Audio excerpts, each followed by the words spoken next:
So good evening, everybody. Welcome to our webinar explaining pathological demand and avoidance syndrome. My name's Lynn McCann and I'm based in Leyland in Lancashire, and I run a team of specialist teachers. We're independent. We cover schools all around Lancashire and the Northwest, and we are also specialists in autism, ADHD and the PDA profile. We do training, but mainly what we do is go into schools and work with schools to provide advice around individual programs for individual children, getting to know them and walking the walk with the staff team. So that's what we do. We have a website, reachoutasc.com, and we'd love you to go to that and bookmark it and get to know some of the things that we've got on there, including free resources, which I will remind you about at the end as well. Okay. So when we talk about PDA, pathological demand avoidance, it's a lot of words, isn't it? And there's lots of discussion about whether those are the right words to describe what we're going to talk about. However, it's what we've got now and what people will come across. I'm going to explain a little bit more as we go along. It isn't public displays of affection, which is what my family thought it was when I first mentioned it. But however, we are talking about part of the autistic spectrum, and it was first identified in the 1980s by Elizabeth Newsom, who worked with autistic children and realised that there were a certain amount of children who weren't really responding to the usual autism strategies and had a huge amount of anxiety, and that the anxiety that they had sort of drove them to avoid everyday demands, like everyday demands. And therefore we now know that it's part of the autistic spectrum generally. People with a PDA profile tend to get a diagnosis of autism first, but there are a lot of crossovers. You will see aspects of autism in somebody with a PDA profile. However, the driving force within their lives is that anxiety and that avoiding demands. So we're going to unpick that a little bit. It isn't an official diagnosis. It's not part of the diagnostic criteria in the DSM handbook. So some clinicians have said that they would not diagnose it because it isn't in that book. The book is constantly being revised as we get to know about things more, so it could turn up in there in the future. At the moment, it all depends on a postcode lottery, whether the clinicians in your area are aware of PDA, understand it, and are willing to say this person has a PDA profile. So what we find then is lots of people are becoming self-diagnosed or self-identifying. Parents are identifying their children with this profile, and that has a huge implication for us in education as well. Now, you know, although we're educationalists, we do realise that there's a bigger picture, and this affects somebody's whole life, not just as a child, but as they grow up through the teenage years and into adult as well. And we do know that, you know, there's some great PDA adults who do teach us about, you know, what has helped them on their journey into adulthood. So we'll do what we can to support and teach you in just this short time an overview of what PDA is. Some people call it a pervasive drive for autonomy. And I think that can be very helpful to think about as well. And that drive for autonomy we will come back to later. But I just want to start off with a little bit of a caveat and a little bit of caution, because it's very easy to think any child who is avoiding demands could have this PDA profile. And as we look into it, we'll see it's, you know, there's a lot of elements to it. And to have all those elements together is what we will be looking for to actually look at that yes, that's a person with that profile. Dr. Luke Bearden says that autism plus environment equals outcome.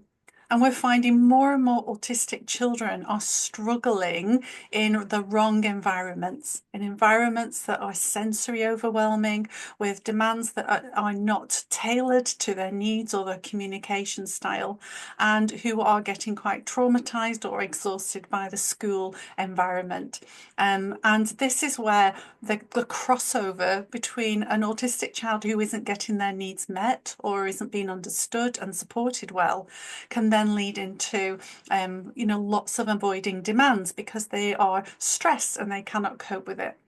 So it's very important that when we're looking at a PDA profile, we're looking at a really big picture, that we're looking at the child's history, their current environment, the history of how they've been supported or not, but also how they have dealt with those kind of demands and pressures at home as well. So we put the whole picture together.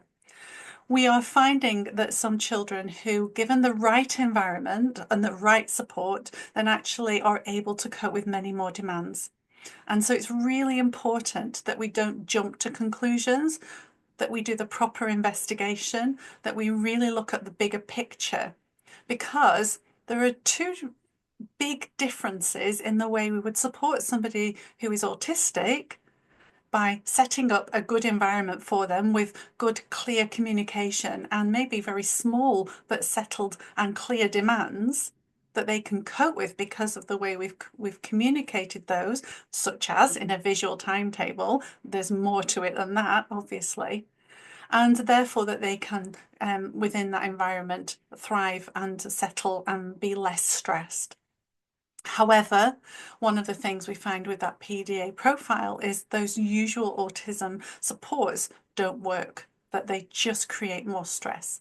So we're going to unpick that a little bit as we go along. So we've got to remember that an environment can cause autistic burnout for young people, and we're coming across this more and more, which is very worrying. And we've also got to remember that it isn't just about children who are verbal, who have a mainstream education. This also can affect children who are maybe pre-verbal or don't use verbal language, and maybe have learning difficulties as well. So as we investigate what's going on with a young person who's often going to crisis point or struggling to get into school, it often goes a long way down the line before we sort of think, oh, we need to look at this properly. We've got to be careful that we are looking at, any trauma they might have have to deal with, PTSD, and that could be sensory wise as well, and that overload of demands. It's very difficult, again, to measure without really getting to know the person, but that's part of the job that we do. And it can also inform us the way we're going to support that person. Now, an autistic person who's had burnout can recover, and often with either counselling, support, a better environment can recover and continue in using those, what we would call typical autism strategies and support. However, we're going to dip into looking at the PDA helpful approaches. We haven't got time to go into in depth today, but they can be very helpful and kind at whatever stage somebody is struggling. So, although I'm starting with a caution and a caveat, it's really important that somebody who's really struggling with any kind of demands throughout the day, particularly in school, but that will be at home as well, that we look at that big picture and check that it isn't that they're autistic and just are not getting the right support and help. And people always ask me, how do you know? And it is just investigation, really getting to know the situation and then making some good guesses from that, from what we know. So I'm going to go through what the PDA Society has put together about are the key features of a PDA profile. They put this document together. You can find it on their website, and it's been put together by the leading researchers and professionals in the PDA world currently, and are a guidance for those assessing and identifying PDA to be able to look at that bigger picture. So they've identified 6 main characteristics of a PDA profile. And as you can see there, number 1 is about resisting and avoiding the ordinary demands of life. And that means the things that a person wants to do, the things that are just routine, like getting dressed in the morning and you know, putting on the TV or eating and self-care. And for some people with PDA, even the demand of something they really desperately want to do can be really difficult to do. So it's about not just looking at a child who's, you know, kind of rejecting the demands of schoolwork or what parents say. It's about everything that they come through in the day that causes that demand avoidance. And it can kind of look different in different places, but I've put together a few examples that might give you clues of what that might look like.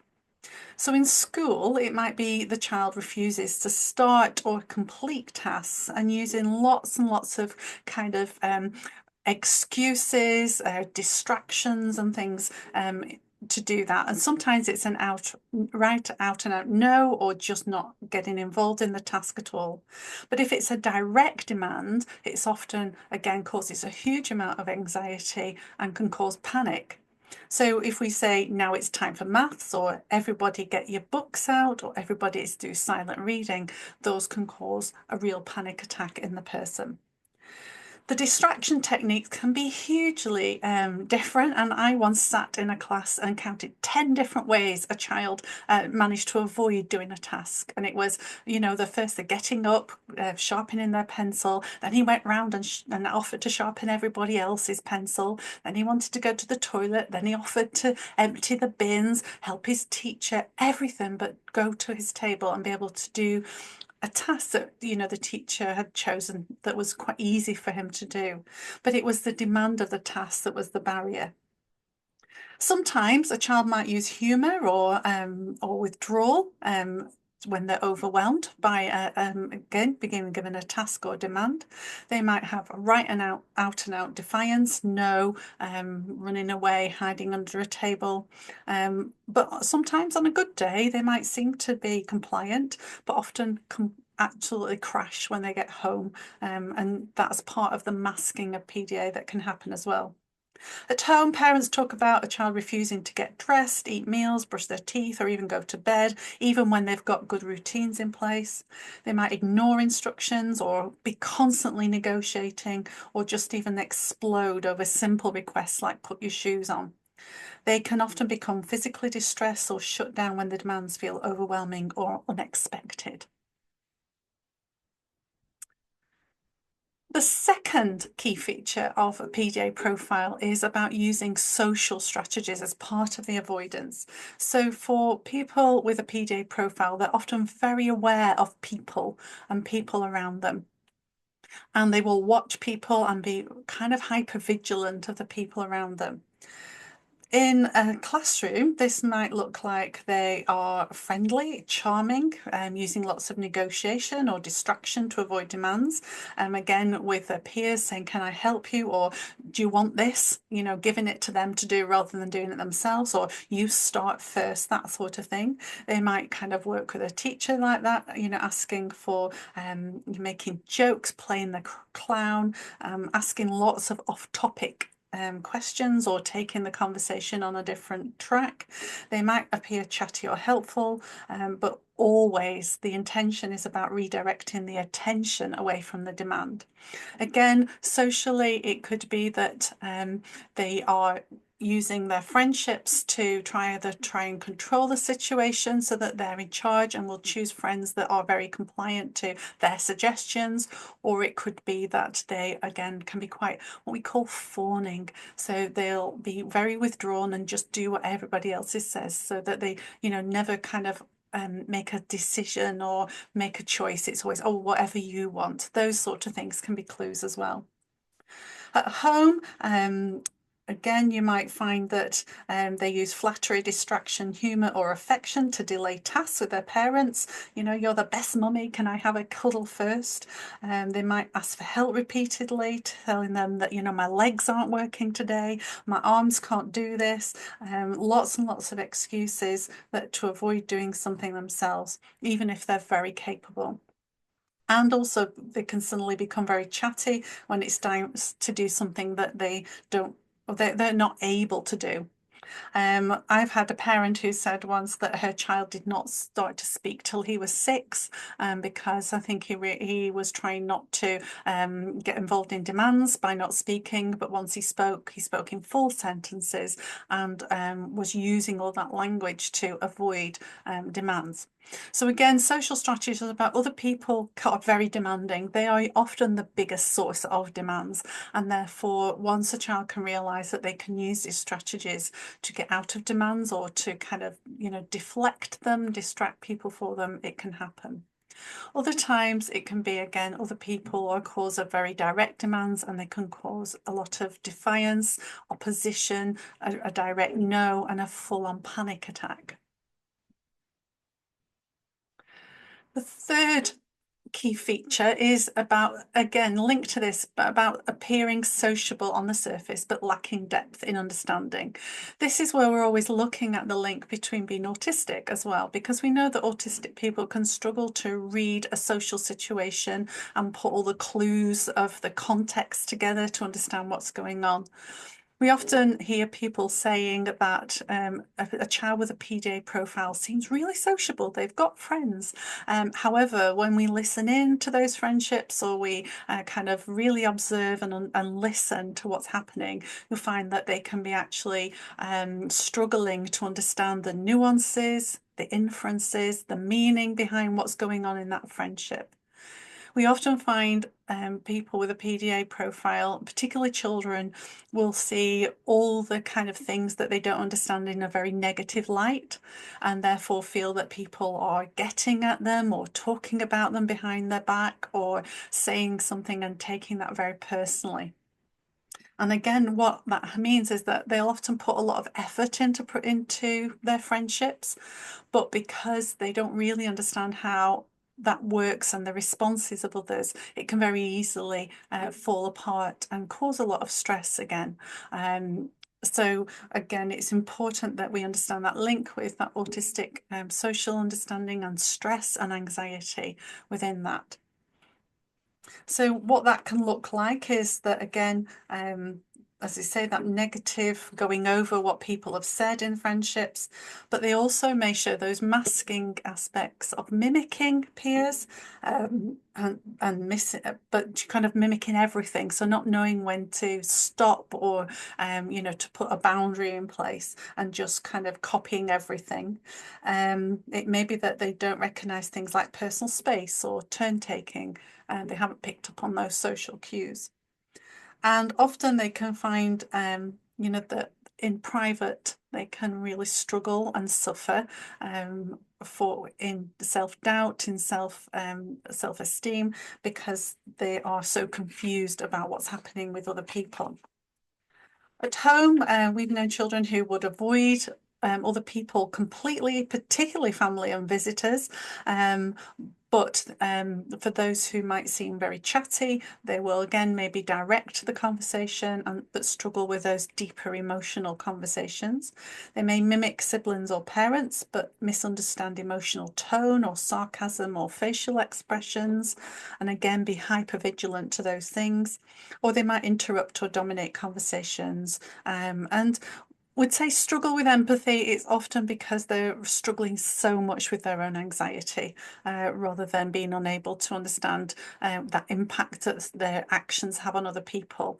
I think it's really important to notice that, because when you've got so much anxiety that you're coping with all the time, then there's very little space in your processing to really think about what other people might be thinking or what other people might be affected.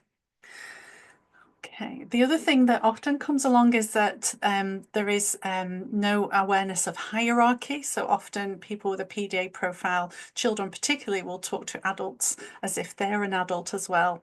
And they may come across as rude, they may be interpreted as being rude, but often they're quite just direct, or they're mimicking how other adults talk to each other. And there's lots of that around them.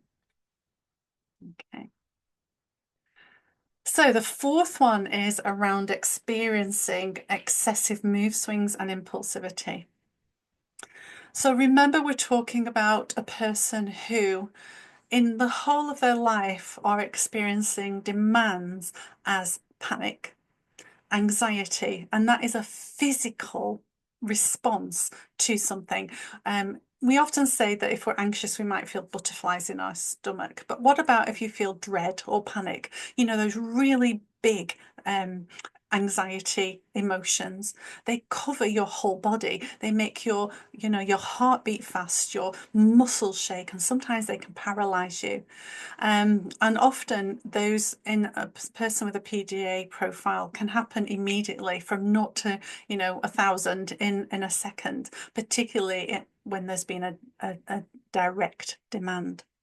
So the word excessive there, it just means big mood swings and impulsivity.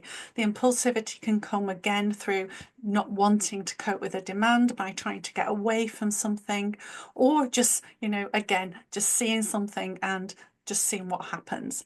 The curiosity is often there within a person with PDA.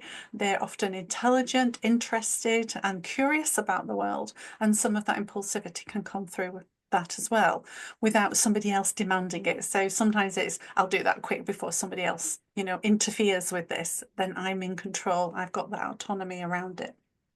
So in school, that can look, again, very quick switches of mood. We may be fine in the morning, overwhelmed and crying or angry by lunchtime. And again, very different at different times of the day.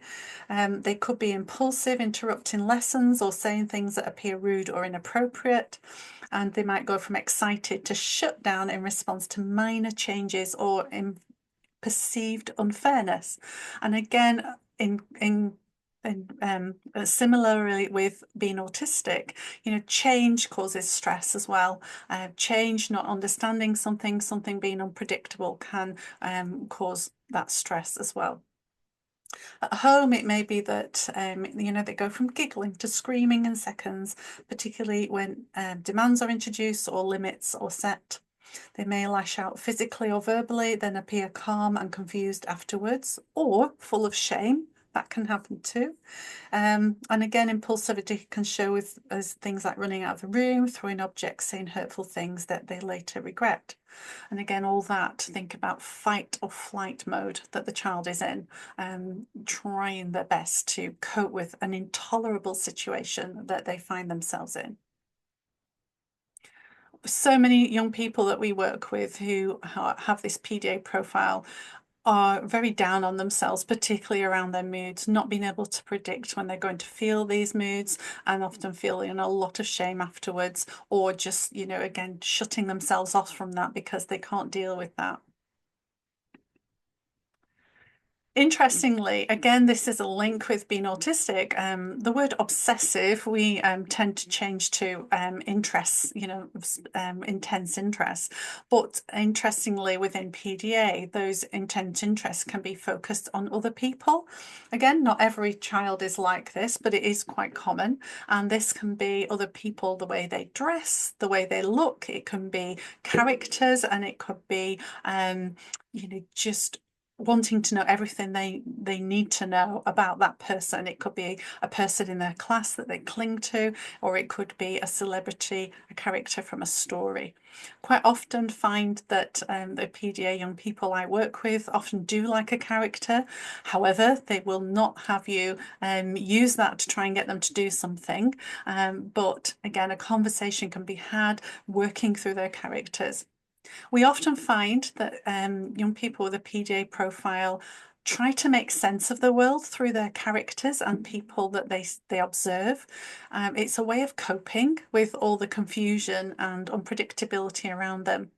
So I did have one girl who told me that at lunch times, she would really concentrate on learning about people she thought was very confident, and then when she went back into class, she could pretend to be that person. We'll come back to that.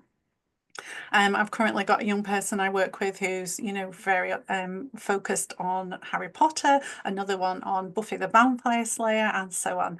But they use those as comfort and as ways into understanding the world very often. And this one, again, can seem to be different from autistic people. However, I would say, again, I've known autistic young people be very comfortable in role play and pretend. However, they are often scripted and again, within a certain not limits, depends, because I know some great autistic actors, so I'm not going to put those limitations on autistic people. However, as I've just said, that focus on role play and pretend can be actually become a gatekeeper to demands.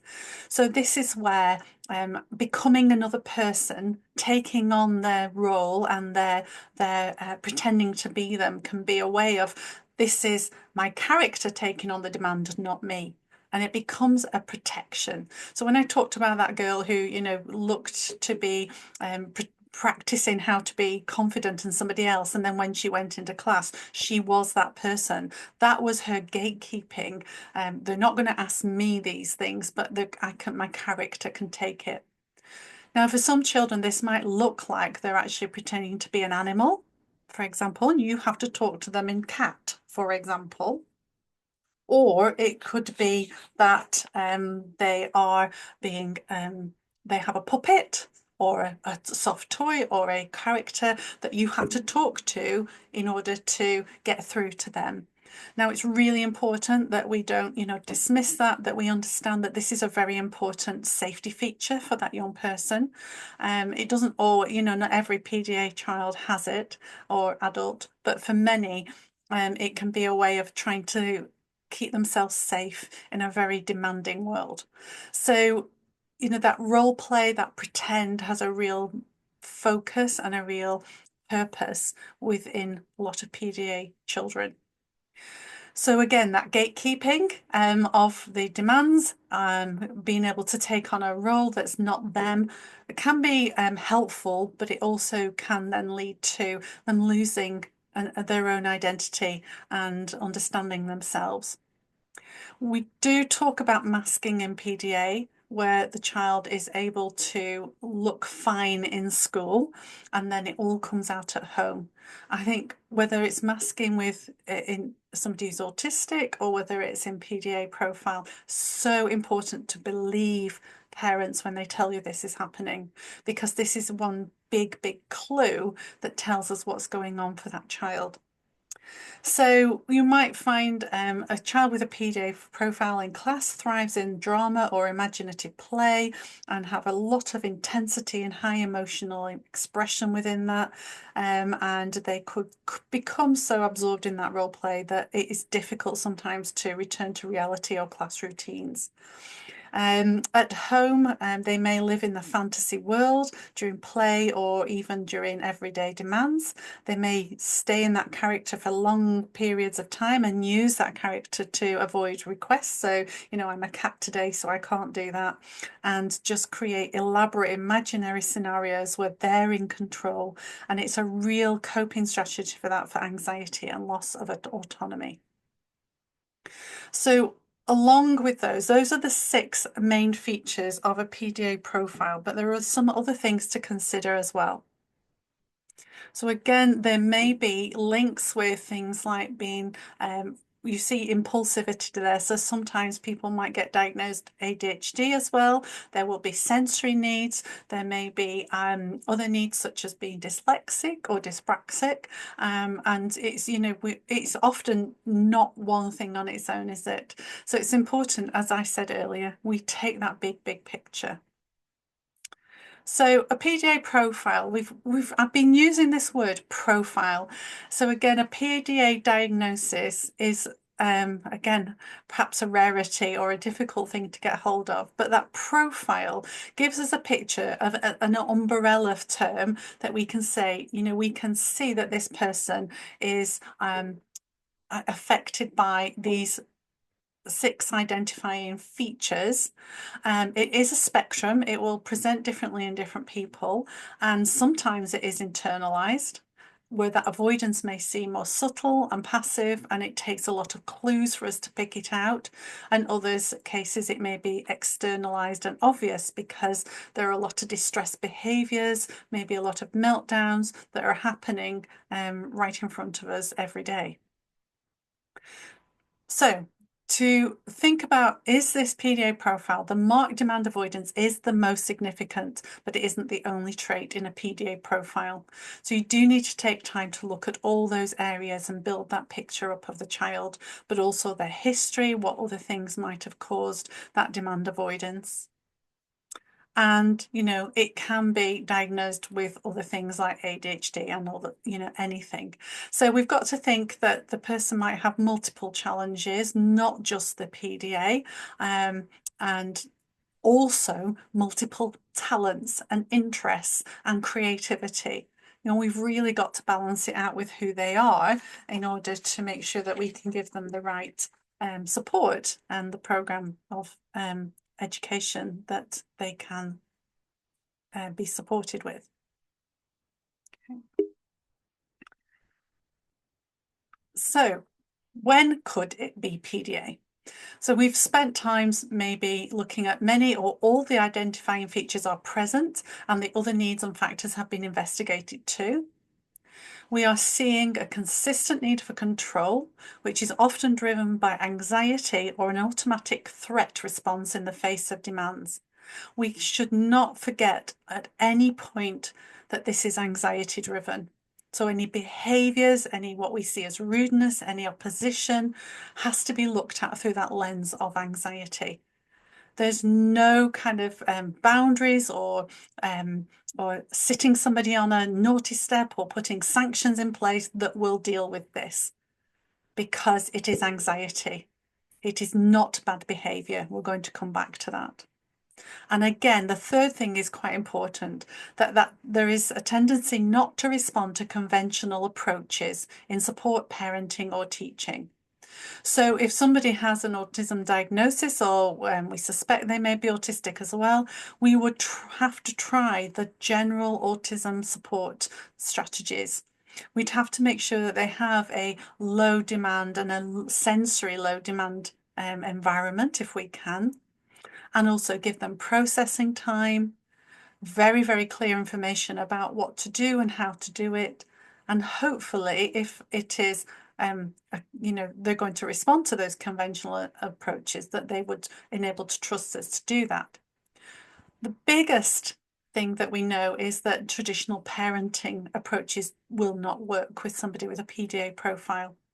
And that is probably the biggest area of challenge for parents and teachers in how we support. Again, today we just haven't got enough time to go into real depth about that, but we will come and touch on them.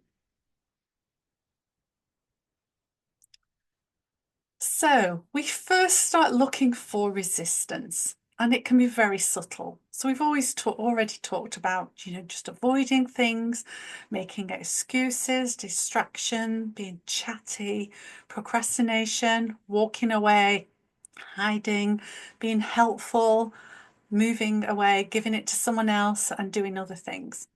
And when I work with schools and parents, I would say, let's log, even half a day, how many times do you see these things?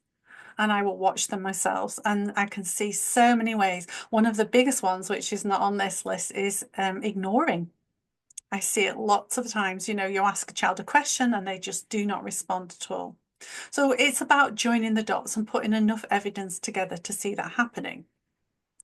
Or we have to be very careful that we understand that it could be masked at school, that the child seems to be complying at school, but it all comes out at home. And again, this is really important for educators and clinicians to really listen and to believe what's going on at home. And, one of the first things I say to parents is, I believe you. Let's explore this, because it's very important we understand that. And it is, at other times it could be the demand to the panic attack in an instant, like putting a Mento in a Coke bottle, whoosh. And often we see that the child has lots of challenging behaviour. They could seem that they are being violent or destructive, self-harming, but it is all anxiety. And, you know, if we also think about the children who are anxious at school, but they're not showing it, it's like having a cola bottle and shaking it up throughout the day. And as soon as they get to their safe person, their safe place, the lid comes off and we get the same explosion. So again, it's really important that we understand that, because our understanding of the anxiety that's at the core of this, and that we have a child or an adult, teenager or adult, who has so much to cope with in a day, just coping with that anxiety, then it starts to help us understand what demands we're putting on them and how we can adjust what we're doing and to enable them to be more successful in their day.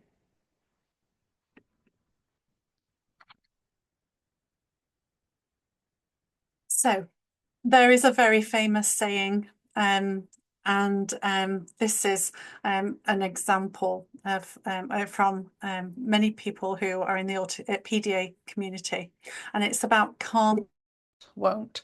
So we have to keep that in our mind, that it is about the person isn't not doing it because they won't, or they just don't feel like it. It's at that point a can't. It's something inside their brain that stops them doing it. And again, Steph Curtis, her website is really good and helpful. She's written a book as well, and she says it wasn't a case of her consciously choosing to do what she wanted to and refusing what she didn't. It wasn't about want at all. It was and still is about need. It's an inbuilt imbalance, an anxiety which is about control and losing it, and fear of the unknown. The other aspects that we can often find with people with a PDA profile is that they often have a very strong sense of social justice and of fairness. And yes, it will start with them and what's fair and just to them and how they perceive it. But again, as they grow older, can really speak up for other people as well. That develops. They can be very creative and have a great sense of humour. Extremely compassionate and sensitive. Often that starts with animals. They can have NATO grade negotiation skills. And I hope that makes you smile, because again, they've spent a lot of time developing those skills, and often don't see everyone as they do see everyone as equal, sorry, and don't buy into hierarchy, which, you know, can be a problem in our education system because that's what it's built on. But there is an intense need for co-regulation. That means trusting people around them who will help them through that anxiety rather than being left to deal with it on their own. And that, again, is an important part of how we support people with a PDA profile. Now, this is, I'm not going to play this to you. It belongs to the PDA Society. I've worked closely with them for quite some time, but on YouTube they have a really good little video and you can find them on their website as well, of children, young people explaining what it's like, that they can't. It's not that they don't want to, or they won't and they just can't be bothered. It is something in their brain. One child explained it as there's two centers of wanting to do something, my heart that wants to do something and my brain that just says no, you can't. And again, it depends on the tolerance at the time and what else is going on, what has built up, and it's really important again to understand that. Oh, yep, there we go. So, you know, we're talking to some of the young people that I've worked with. I talk to them about how demands affect them. And we talk a lot about emotional regulation. We talk a lot about what the anxiety is like for them. That's kind of underpins the support that we give.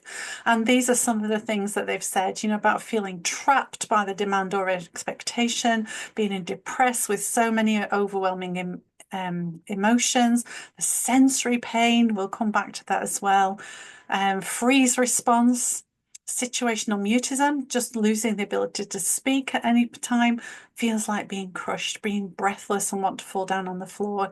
Those are huge anxiety responses, aren't they? Especially for a child who doesn't understand what's happening to them. So it's, again, really important to look at the anxiety that's happening. And I did this, I quite often do this with my school training, actually, just ask teachers to write down what are the demands in a typical school day. And there's so even many, many more than this. But I don't know if there's anything on this list that surprises you. What about posters? You know, there's a poster on the wall that says, be happy today. Wow, that can seem like a demand as well.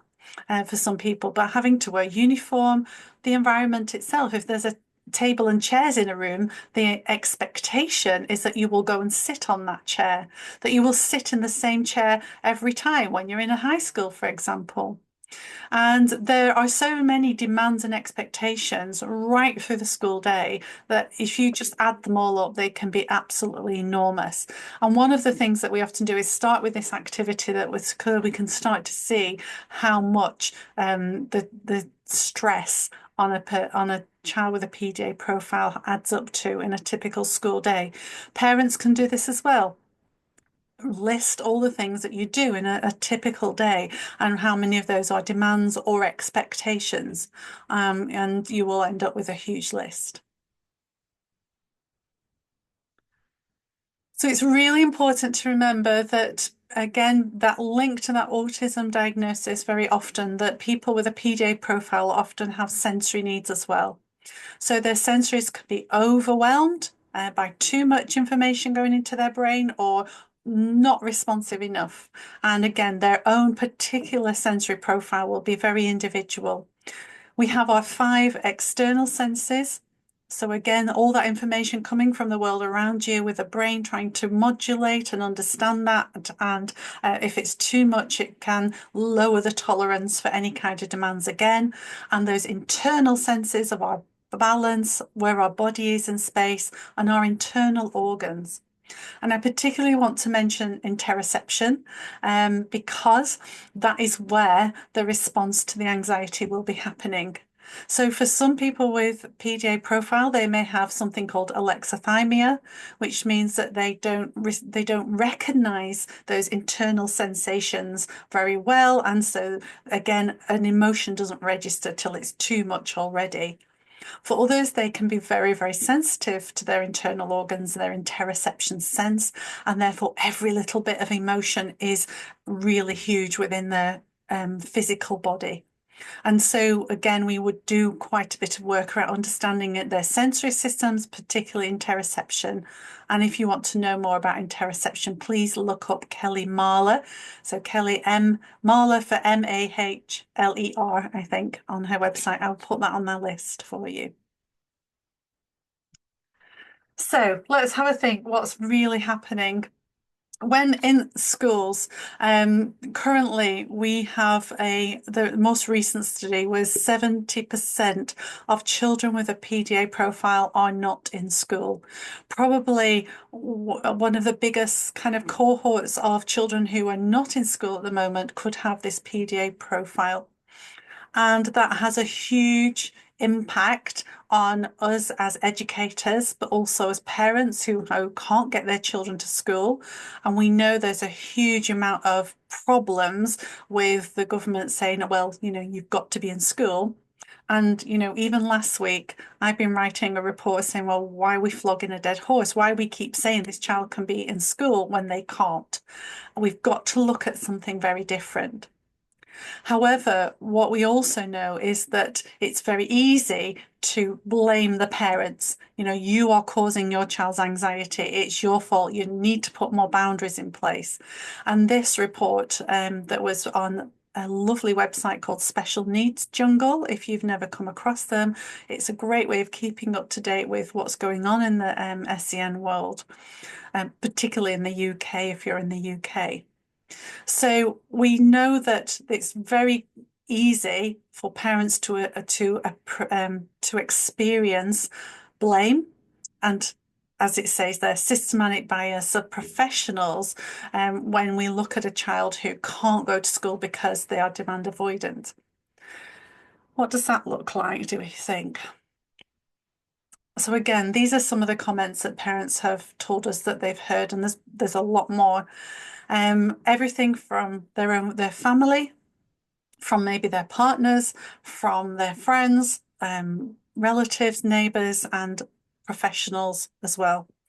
So things like it's just bad parenting, they're fine at school, so it must be you. That behavior isn't real, they're manipulating you. You're enabling the behavior. They can't be autistic, they're too sociable, you're overreacting, you're too anxious. And I think what's really important is when we look at those, around bad parenting, parents are often told they're too soft, they're inconsistent or indulgent, when the reality is they are carefully choosing their battles to avoid overwhelming their child. Unsolicited advice from well-meaning people to be just firmer just do not work. And so again, we have to remember that it is anxiety driven and not oppositional defiance. Traditional parenting often backfires and just makes the situation worse. And if you talk to any parent, they will have tried it all. They're not daft. They do understand that a child needs to be kept safe and they need to parent, but they will have tried all the what I call super nanny approaches, and they will not work. When we see a child who's fine at school, it will be showing that they are masking at school. Please, educators, listen and believe. Start to put together a profile and start to look for those little tiny dots of evidence that you will find at school if you look and understand what you're looking for, so that we can put all that big picture together. And again, it's really important that we don't dismiss parents and investigate it. Again, you might need some professional support with that, but there is plenty of really good help on, such as the PDA Society website.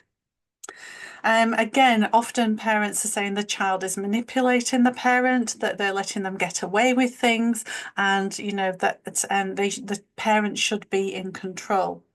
The thing is, again, we're kind of mistaking the child's avoidance strategies as manipulation or calculated, instead of recognizing the fact that the child is trying to protect themselves and it's anxiety driven.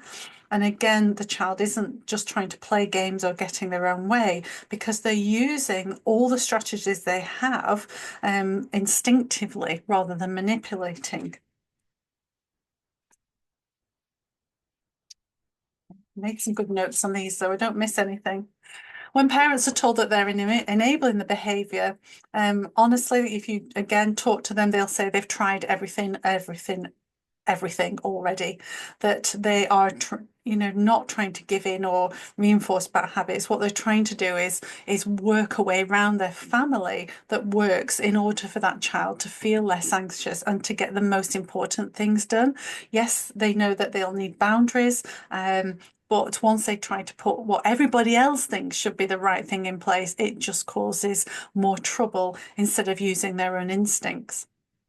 And again, it's the parents who put up with the meltdowns or the shutdowns, and the flexibility that they need as a parent has to be learned. It's not something that comes naturally to anybody. So parents are on a journey of learning that flexibility, as us educators need to do as well. We need collaborative approaches to reduce the anxiety and foster the child's trust in that they're going to be safe. And that's really important.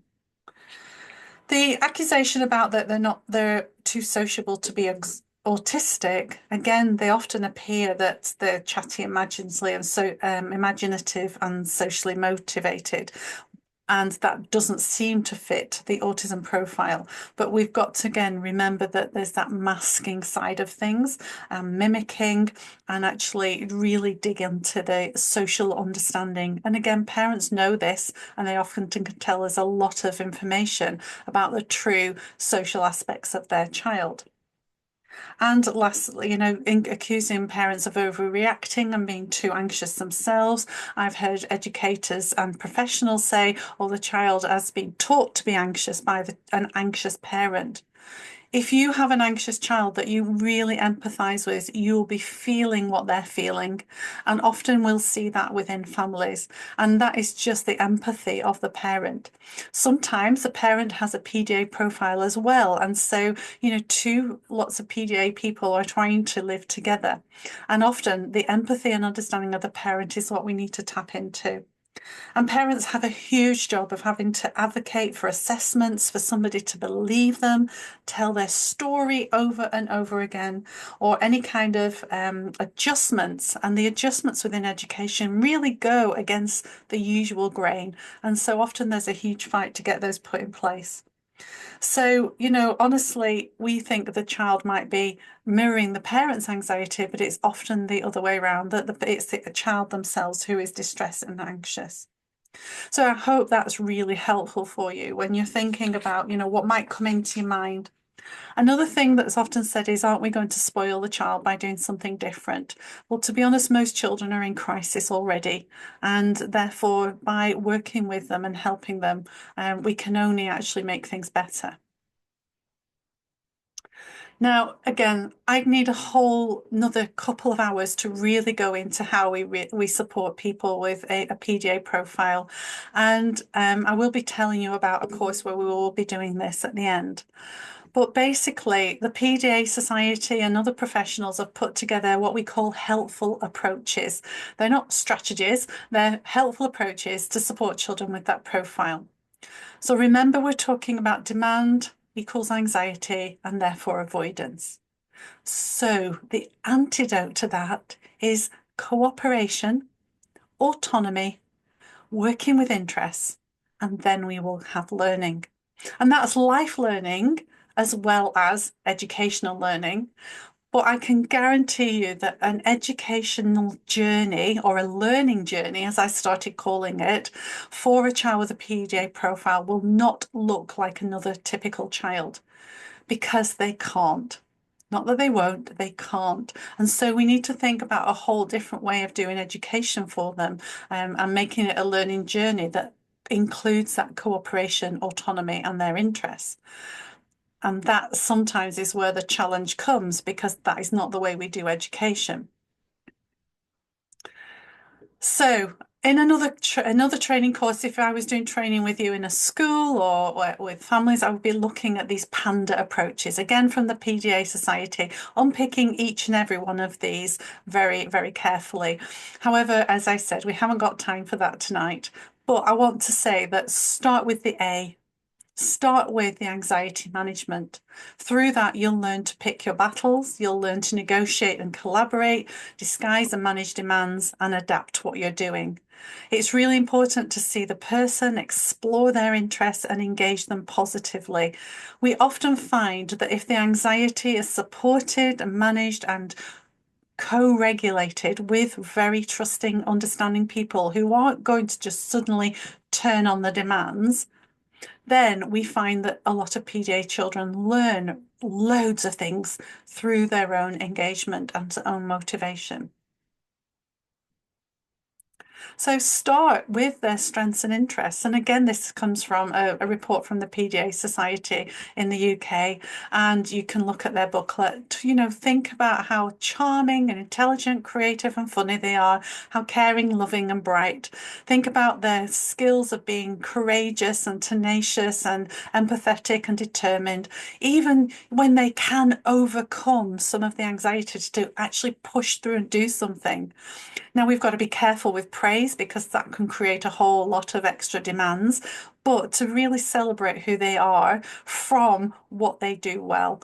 And, again, I work with children who make really creative things. I always work with a boy who creates his own podcasts, another girl who creates her own stories and worlds, and others who do projects on things. A boy I worked with did his own book club because he was really interested in bugs and animals.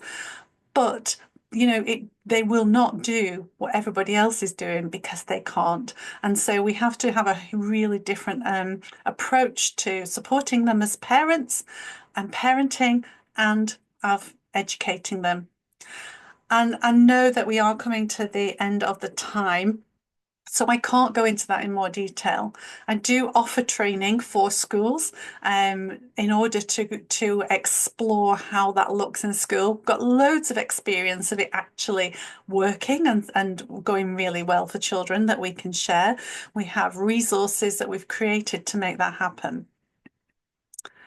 But I think it's really important to remember that, anxiety is the core, and it could look quite different for those with the PDA profile. There's that heightened sensory alert all around them. There could be past memories and trauma which are very real for them. There is the demands, those internal demands. Even going to the toilet, needing to eat can cause that stress. There could be the way people treat you or have treated you, dismissing you, even bullying. And it is that can't rather than won't get into school. So all that we need to do is think about their tolerance at any time and then adjust our demands to their tolerance. This takes somebody to walk the walk with them, somebody they can trust, see as a partner, not as a hierarchy. So it's not parent-child and the parent must comply with the child, the child must comply with the parent's demands, or the child must comply with the teacher's demands. It's, come on, let's walk this walk together. We're in this together. We are partners.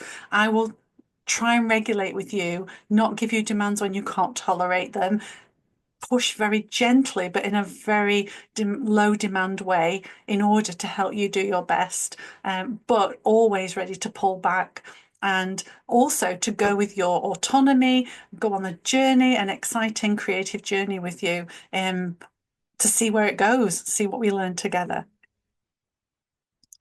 So as I said, at the current and last report from the PDA Society, 70% of PDA learners are not in school or regularly struggle to attend. Often they end up being home educated, not by choice, but because there is no other choice. Or in the UK, some parents have an education, health and care plan with something called education other than at school, which is provision that provides a more bespoke education for that child. Could be some online things or some therapeutic sort of learning as well. Very, very difficult to get though, and often takes a long battle with often having to go to tribunal to get that in place. And if you are in a school, we really need to make sure that the whole staff in the school understand why this child is being supported in a different way. For those of you who are UK teachers and you might have a subscription to Twinkle, the PDA Society and a few of us were involved in putting together these guides on each of the approaches that you can download. There's some good information on Twinkle for that.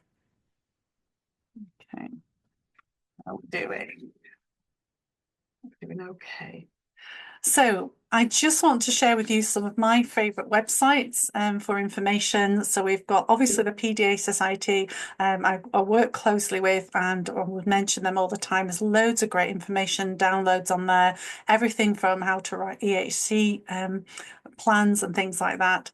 Naomi Fisher and also Eliza Fricker do a lot of work together, looking at alternative ways of education and supporting that anxiety in a very therapeutic way. Look at her website. I mentioned Steph's Two Girls website, and her book is PDA in the Family. I love Sally Catt, who's an adult with PDA, who explains what it's like for her. And again, every person with PDA profile may be different, but she has spent a lot of time and effort trying to help us understand it from her point of view. There's also the PDA Space, led by Nicola Ricci, which is again a really good source of information. They've got a great back catalogue of really interesting, deep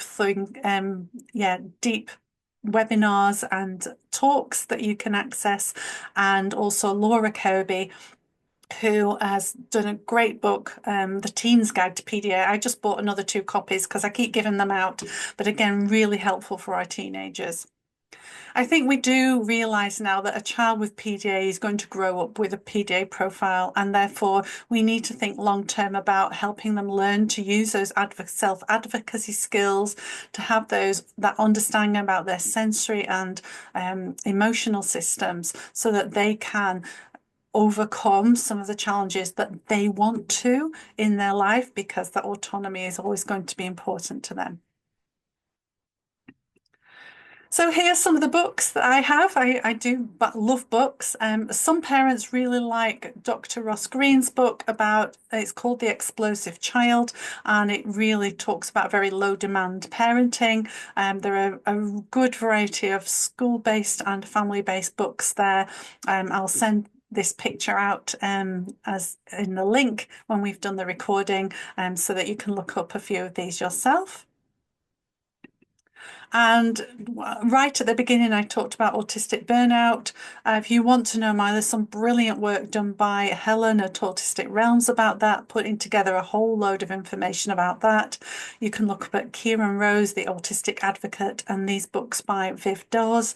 Again, highly recommend them. All of them are autistic themselves and really understand it from their own and their own family's point of view. So finally, I just want to mention that there's very little research looking at pathological demand avoidance in people with learning disabilities, particularly autism and learning disabilities. However, I do know that it's an area that's starting to be researched.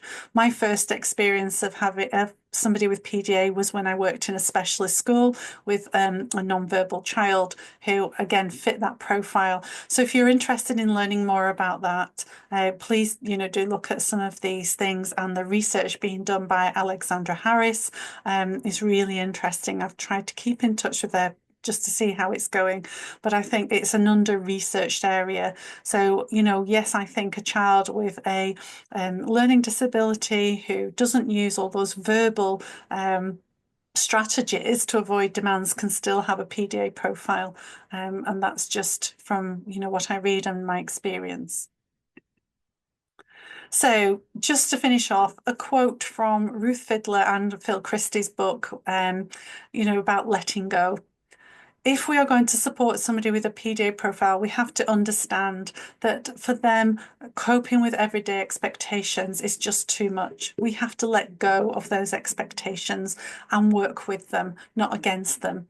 It's no good battling because you won't get anywhere. You won't. And I'm sure many of you listening in will have come across that already. So if we let go and just be more flexible and be prepared to go on a different journey, then actually it can be highly rewarding for not only the child, but for the adults who work with them as well, and the whole family. So finally, I mentioned our website. Do have a look, reachoutasc.com, particularly our resources tab and our articles. All the things on there are free. You can download loads of visual resources, social stories, and our articles do cover all kinds of topics. So please do look at them.